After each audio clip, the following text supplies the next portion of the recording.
off at your... Welcome to You're the Best Bro, the podcast that looks at friendship and how competitive that can be.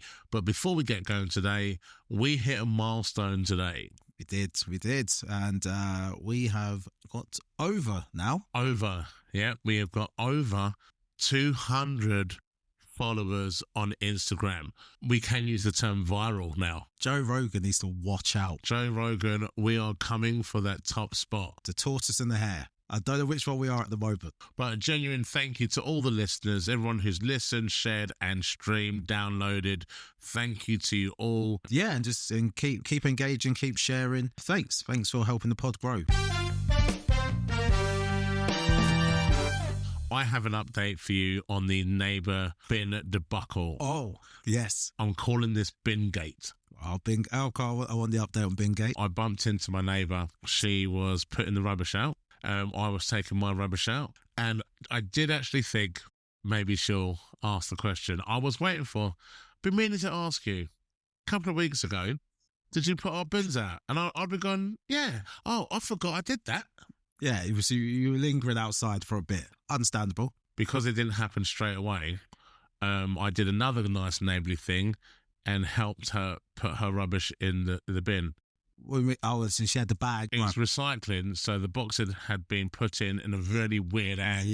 Yeah. So we couldn't close the top, and I just pushed them all down properly, got them in. A nice neighbourly thing. Yeah.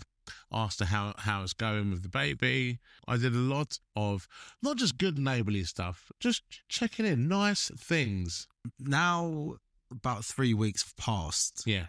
How are you going to resolve this? How are you going to find out? I reckon I'm going to find a line where I'm going to go, enough's enough. I'm going to talk this up in my own head far too much.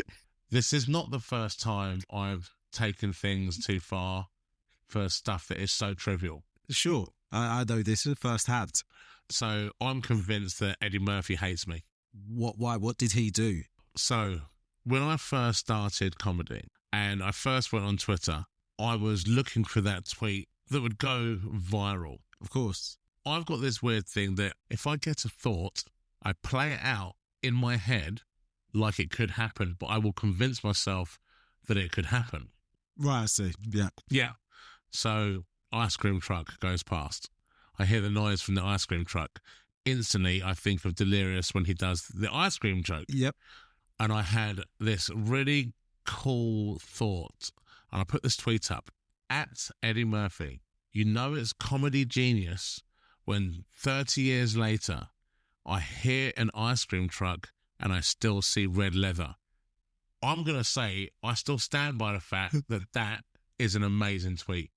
Did he need to hear that or read that? Because in my mind, I thought he'll see that and he'll get all nostalgic for all the comedy he had done. Because you think he's not done stand-up for a long time. For a long time. He'll read that and he'll go, do you know what? It was a good time. I'm going to get back into stand-up. So in your mind, what was going to happen is Eddie Murphy's going to read this tweet. Yeah.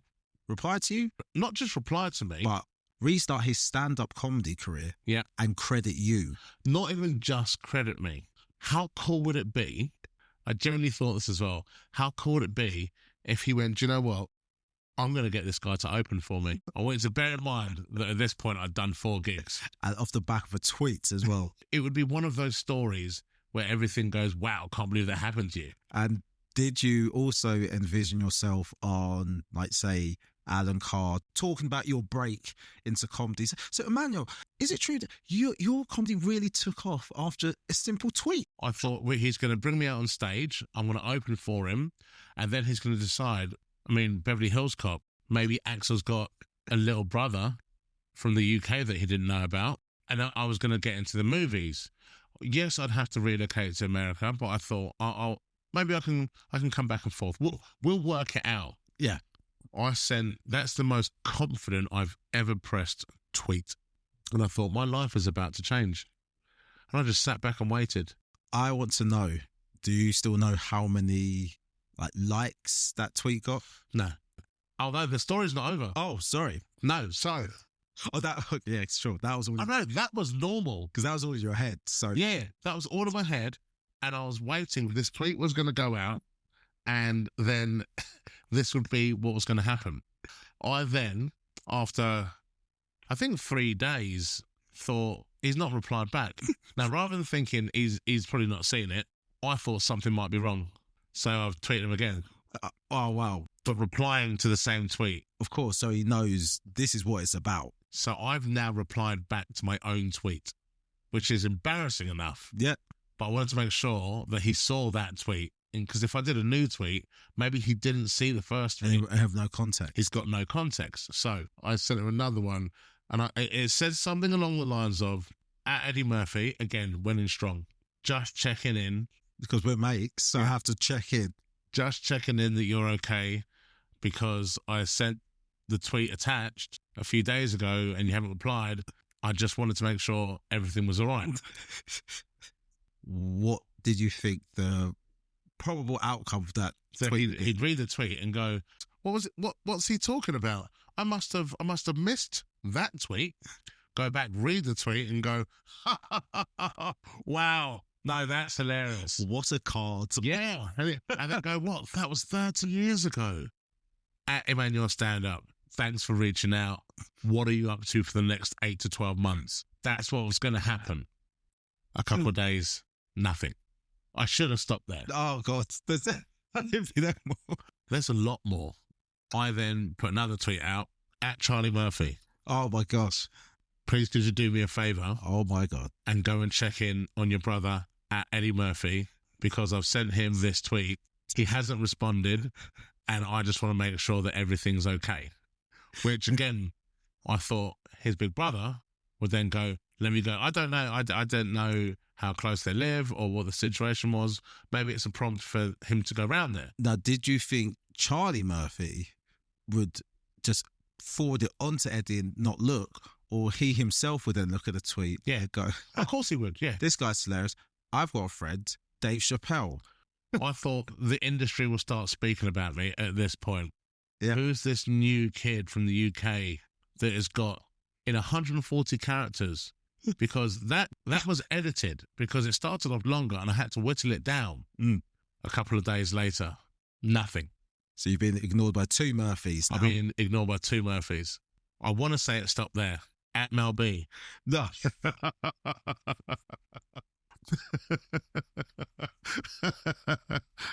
at Mel B. I wish I was joking. At Mel B. Bit of an awkward one. I don't know if you guys are still on speaking terms, but please could you go and check in on at Eddie Murphy, because I put this tweet out like a week ago and nothing's happened. I want to make sure that he's okay. Please could you also check in on at Charlie Murphy just to make sure he's okay too. No reply? No reply. And then what do you think would go on in her mind when you sent that tweet? Did you think she would read the tweet about, oh my God, he's hilarious, he's going to be the 6th Spice Girl? Anything like that. I just thought we're making our way into it. Maybe she'll like, do you know what? He hasn't. I thought it could go one of 2 ways. Either she'll rekindle their relationship because she'll see that he's clearly in trouble, because why else would he not respond to the message? Fair. And then go and make sure that he's okay.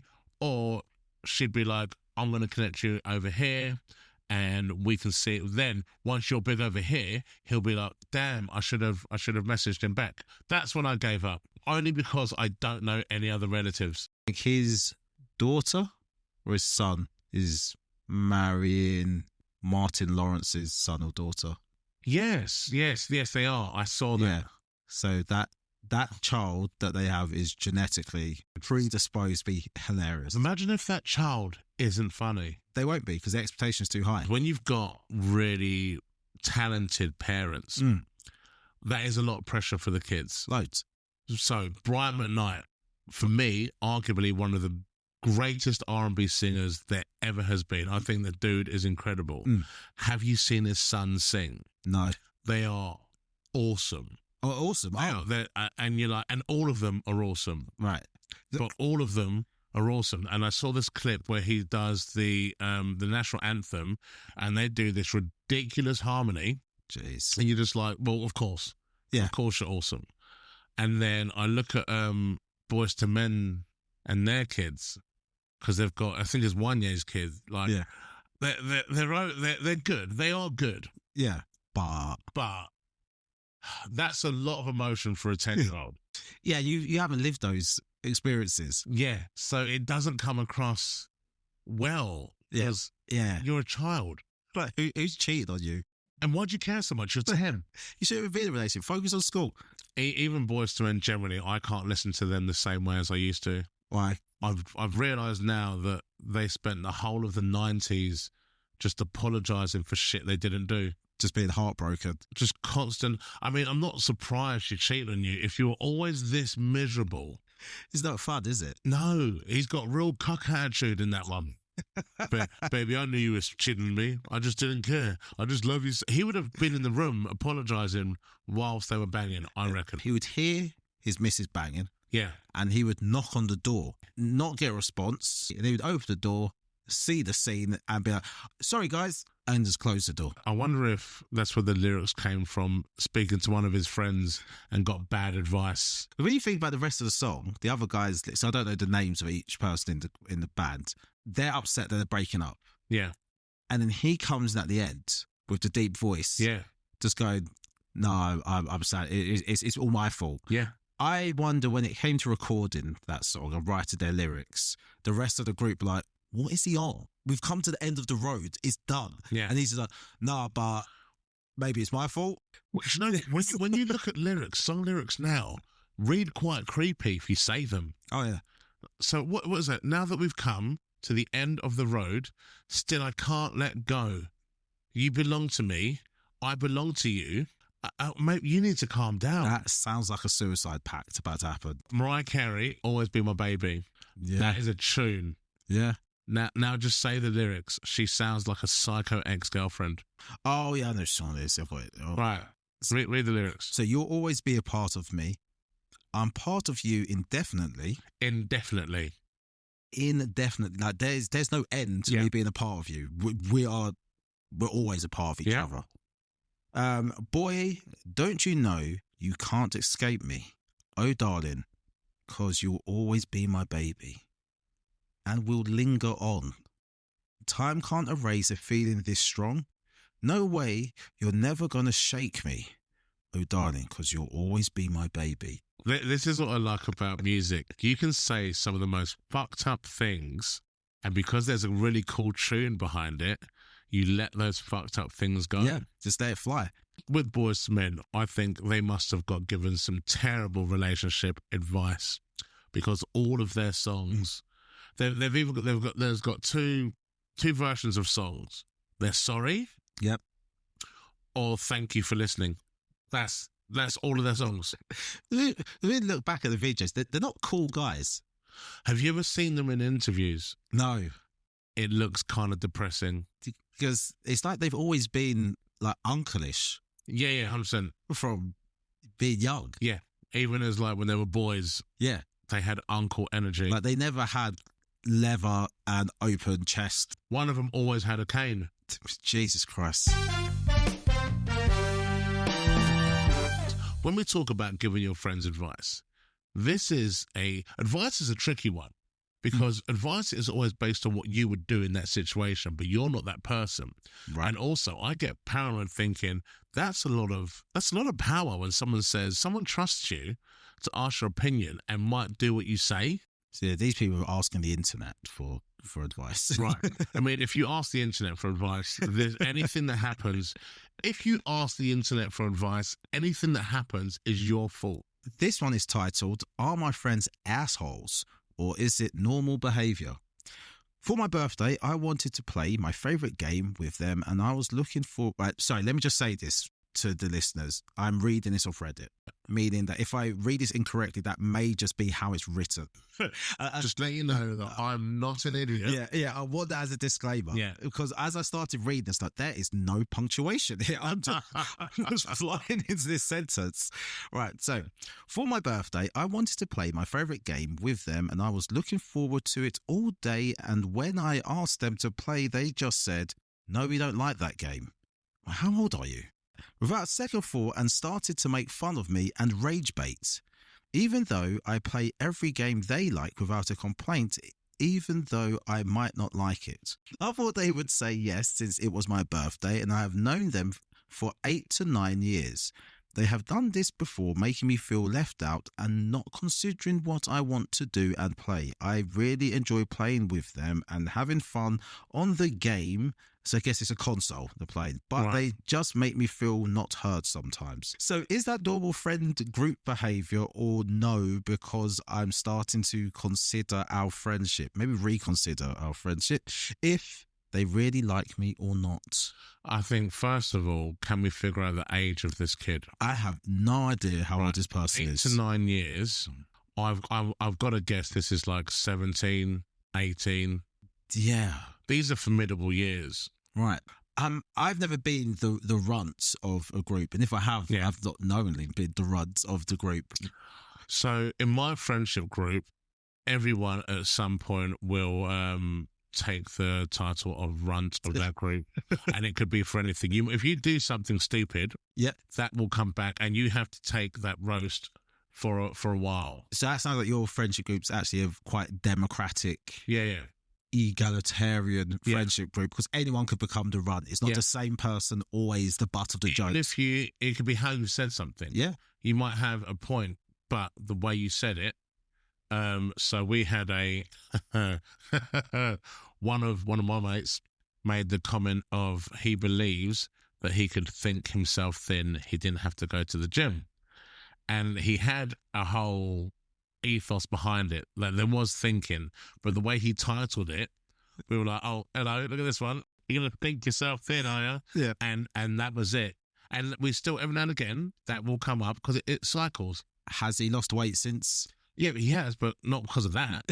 And I get what he was trying to say, but it's just the way that he titled it. So he was trying to say mind over matter. Yeah. Change your thought processes, your behaviours. But that's not what he said. No. Think yourself thin. That sounds like a dangerous but best-selling book from maybe like an ex-reality TV star. Yeah. Or it's someone who was on EastEnders. Yeah. Who's now lost weight from their character they're most known by. But now we had to, for a while, ridicule him. Of course. And it's for your own good. Yeah. It is sometimes the bullying's for your own good. Think about what you're going to say before you say it. It stops you being... This is why I miss Shane. We'll come back to this kid, because the fact that you've gone online, I hope one of his friends read that and put that in the WhatsApp group when, look at Jordan. His name is definitely something like Jordan. They have a different WhatsApp group that he's not in. You know. And why are you on consoles on your birthday? Yeah, just go and see your friends. You're online on your birthday, so you're not even with your friends. Go see them in real life. They're all together. They're all hanging out together. But so that is gonna happen with your friendship group. Like, there's gonna be. I guarantee you've got friends in your friendship group that have done something stupid years ago, and it's still talked about today. Yeah, 100%. And there are some things that are so hilarious, but not to the person involved. We will only mention it when they're not there. But it's just so hilarious. Like, they still can't take that joke. They're not over it. Because it wasn't funny for them then, it wasn't funny for them after, but for us, it was just so funny. We just don't say names. We don't say names, but he'll know who he is. I think I said it in the moment to him, so it's fine. He knows what my stance was. What happened? We used to play football, like a seven-a-side game on a weekday, and we was playing against this team where there were younger guys. So we were in our early 20s, they're probably late teens, generally speaking. But they had like an older bloke in goal. Anyway, the game started getting a bit like tetchy and a few fouls, but we were a really good team. It was annoying them because just the way we were playing. The game ended, and they had one guy who was younger than the rest. He was clearly just a bit younger than the rest, and but we didn't know how young he was. How old were you at this point? So we were mid to early 20s. Right. And they were, actually, no, I lied. They're probably the same age as us, but there's someone who's a bit younger than them. So we assumed probably about 18, 17, who wasn't really, like, the banter in the game was annoying him. They were getting annoyed, but they understood once the final whistle's gone, let's shake hands, let's all go our separate ways. But their goalkeeper was mouthing off quite a bit, and our goalkeeper and their goalkeeper started having a little row on the pitch. All around the pitch. And then this younger guy has just come and he's just jumped on my mate who's rowing with the other goalkeeper. And they've just started scrapping on the floor. Now, we haven't got involved in this scrap. None of their teams got involved in the scrap. Right. Because we're like... So this is a one-on-one. It's one-on-one scrap. We was like, I'm not sure why you, as in our goalkeeper, he was the aggressor to the other goalkeeper. Yeah. We was like, I'm not sure why you've gone up, approached him and got aggressive. That's why this other guy's jumped in. Yeah. Because he's gone, oi, don't attack my dad. Yeah. So we've realised, okay, so he's the son of the goalkeeper. Fine. So now they're scrapping on the floor. The dad's being a responsible adult. He's trying to split up the fight. Again, there's no reason for us to get involved because you've chose to have this interaction. You're just about to fight. This is a bit that was unfair, that another guy comes and he punches my mate while he's on the floor. Yeah. Because he's that kid's older brother. But he came out of nowhere. So by the time he's punched him, he's gone. He's hit him once and just disappeared. Yeah. So now our mate's got up and his eyes like this. It's massive. And he's fuming at us for not backing him in the fight. But here's a key bit of information you need to know about the person he was fighting. Yeah. Was 14. So the person he was fighting was 14. So I was like, mate, you're a man fighting a child. I can't get involved in you fighting a child. I just wanted you to stop, but I didn't want to really be in that. And then my other mate was going, I can't get involved because this is on the grounds of a school that I work at. The worst I can do is give him detention. Yeah, he goes, so I can't, I could lose my job if I get involved in this fight. I end up elbowing him in the face. Yeah. It's because I couldn't get involved. And so he was like, all right, I accept your reason for not getting involved, but you, Darren, and the other two, you should have got involved. We're just like, but you were fighting a child. But it was kind of your fault. You were the aggressor. You started a fight with a child and lost. You started a fight with his dad. He came and jumped in. When are we meant to jump in at that point? And yeah, I just remember just vividly the scene of him and this 14-year-old rolling around on the floor. It was a big 14-year-old. Like, you wouldn't have guessed he was 14. But still. But you've now found... I can only hear the number now. Exactly. So it doesn't matter how you try and talk this up. Oh, I can see a little scrappy child and your mate, who's massive in my mind. They're probably the same size. And he's still not over it. Well, I don't know. We haven't brought it up since, but every now and again, if he's not there, someone will mention it and we'll just start laughing. I'm really happy that you haven't done names because I was hoping you'd let it slip because I'm going to assume he follows you on Instagram. I will find him and send him this clip, specifically this episode, with a timestamp. Look, I'm sure that them as a group have my moment that they talk about when I'm not there. Yeah. I got hit in the head of the lime when I was drunk. Well, that's you're not over that, or they just don't talk about it? No, they talk about it to my face, and they're right to, because it was all. See, again, this is where I go. Would I laugh if it was done to me? Right? Yeah. Yes, and I would laugh. I would have found it funny now if I had to retell the story of me fighting a 14-year-old. So this is kind of disgusting as well. No, it's not. Basically, this was at my friend Bill's wedding. We're in, I want to say Spain. Somewhere. Yeah. He's hired this little villa. We've got really drunk. Yeah. At this point, I've broken the seal. So now every 30 seconds, I need to pee. Yeah. You go in. Yep. Yeah. And so now there was no one around. I went, I'm going to go and piss in that bush. And I don't know why I did this, but rather than just undo my flies, I peed like a 9-year-old. Oh, you just went trousers round the ankles. Trousers to the thigh. Oh, to the thigh. Oh, Which you said 9, you didn't say 5. Yeah. A 5-year-old would be to the ankles, but 9-year-old... To the thigh. It's still too low for an adult, isn't it? It's still too low for an adult. And I'm taking this piss in this bush, and then I go to fart. So I was like, do I need to poo? So I've not shit myself, by the way. That's not where this is going. Because I was like, because if you did shoot yourself and the story was a lime hit you in the head, I was like, you've missed where the actual key part of the story. Yeah. And then so I've done this fart, which is a bit of a wet one, I'll be honest. So I wasn't sure. Yeah. But I had these these napkins. So I wiped my ass to see if I actually needed to shit. Because we're at that age now where you go, I don't know what it is and I don't trust it. I'm not taking the risk. And I don't know why. I don't know why. My brain went, Smell it. I'm really drunk at this point. So what did the tissue look like? It was quite dark, so I couldn't really see. Oh, so you needed another sense. Yeah. Yeah, let's go with that one. Yeah. That sounds plausible. Now, bear in mind, I don't know that all of my friends are watching this from the other side of the pool. Oh, my. So all they've seen is me sat on a deck chair, then get up, walk over, take my trousers down like a child, start pissing into a bush, wipe my ass, smell it, and they're like, what the fuck is he doing? My mate Wayne then picks up a lime and he throws it, just launches it across the pool, and it hits the bush. So now back to my perspective. When it hit this bush, I panicked. I was like, what the hell was that? Because it felt like there was something in the bush. Yeah, of course. I'm in a different country. I don't know what they've got here.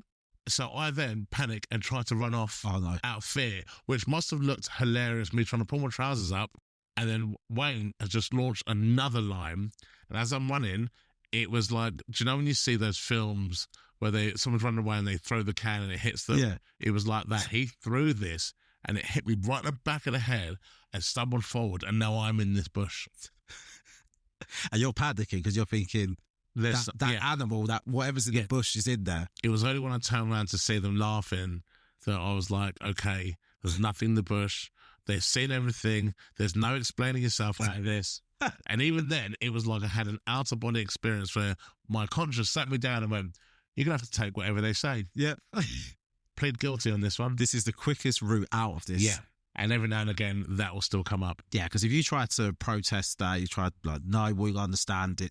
No. Any sort of protest. You've buried yourself. Yeah, it's going to get worse. Yeah. But this kid, his birthday, Reddit boy, we'll call him. Yeah. I mean, you should definitely always recalibrate your friendships. Yeah. Maybe you wanted to play a crappy game. Sure, there's someone else that plays that game, especially nowadays as well. Because back in my day, when you were that was on the turn of online gaming. Yeah. But I didn't like online gaming. What my release was from playing computer games was solitude. I wanted to play the game to be on my own. It was my break from everything else. When we started playing Xbox, you'd go round to your friend's house who had an Xbox. Yeah. And you played whatever fucking game they had. Those are my two things. I mean, I'm coming to socialise with you, so we're playing together, we're shoulder to shoulder, we're eating food, we're having a laugh. We'd play a story game, and it was always the rule of, and I do this with my kids as well, when they're taking turns, it's either you finish the level or you die in the game, and that's when you switch. Right. And it was easier like that. So even with the online gaming, now that everyone's got it, I mean, this kid, you're playing computer games on your birthday. It's not a great birthday. I think just take the L on this one. Yeah. I've got no advice that's going to help you. Not at all. Are your friends an asshole for not wanting to do what you wanted to do on your birthday? Kind of. I get what you're saying. But at the same time, dude, so to this kid, I've got no advice for you. I mean, I do, but it's not anything you want to hear. No, and the fact that they still invite you to play the games they want to play means they do like you. They just don't want to play. They just don't like your taste in games. When people go online for advice, generally, I mean, here's the thing with online. Once you put it online, it's not yours anymore. No, and you cannot control how it's responded to. And I do think some things are hilarious and need to be laughed at. Yeah, laughing is the most natural response to anything. Yeah. For whatever reason, I don't think I could be a therapist. I couldn't. Because I'd probably laugh in someone's face. I would need breaks. Like they would say their problem. I'm like, okay, hold that thought. I just need to check something in my other office. Dr. Darran, you've checked a lot of stuff. Just need to check nothing. I'm not sure. It's kind of like what I talk about the police. The canteen culture, whether you have that personality and then you join the police, or because you're in the police, you then develop that personality. And I'm not sure that's the same for comedians, but maybe you can testify to this. I'm always in the wrong place mentally. So if someone requires me to be present, I'm thinking about how funny it will be in the future, or how funny it would be if this thing may have happened or didn't happen. And if someone's telling me about some impending doom that's coming down the road, then I'm super present and I'm just like, yeah, but you've got mayonnaise on your face as you're telling me this really serious thing. So I'll tell you, this is the thing now. And I heard a photographer say this. I don't look at the world the way it is. I look at it how I would take a picture of it. Right, I see. And I think the same can be said for comedians. I don't see the world how it is a lot of the time. I see it how I would tell it as a joke. I see, yeah. So that's when someone goes to tell you and your brain goes, I've got to write that down because that's hilarious. I know it's your issue, but I'm going to talk about this. You don't understand how funny your issue is right now. Yeah. And the thing with problems, here's what I had to get better at with people's problems. I don't care. That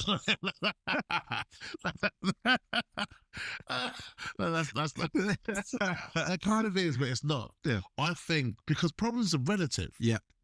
It's like something that might be a huge problem for you might not be a huge problem for me. I've had that so many times. Someone has spent like 5 to 10 minutes pouring their heart out about something. And you're like, so? I was like, so why don't you just do that thing? Yeah. Why don't you just call them? And they're like, no, you don't understand. I clearly don't. So when I look back to growing up my childhood and seeing all the things that we didn't have, you process them as an adult, and it's fine. There was a girl that I was seeing. I just got my flat. There's a girl that I was seeing. Double brag there. Seeing a girl and had a flat. Seeing a girl and had a flat. Come on. Okay, flat share. Let's use all the words in this, shall we? Flat share. So she's called me up and she's in hysterics. Oh, can I come round? I'm like, yeah, of course. Yeah. And in that moment, I can guess, as most human beings, I've heard the upset she has. Yeah. Something that would make me that upset would have to be massive. Yeah, yeah. Of course you can come round. Definitely come round. Yeah. She gets round. She's really not happy. Yeah. And I was like, right, what's going on? She was like, I've been arguing with my dad. I'm like, okay, this is because I know how close her and her dad are. And I was like, right, what's happened? And she was like, and she was spluttering to get the words out. Well, he's just told me that now I've finished university and I've got a job, he's not going to pay for my credit card anymore. So you're going to have to pay for your own expenses? Yeah. Yeah. Yeah. Right.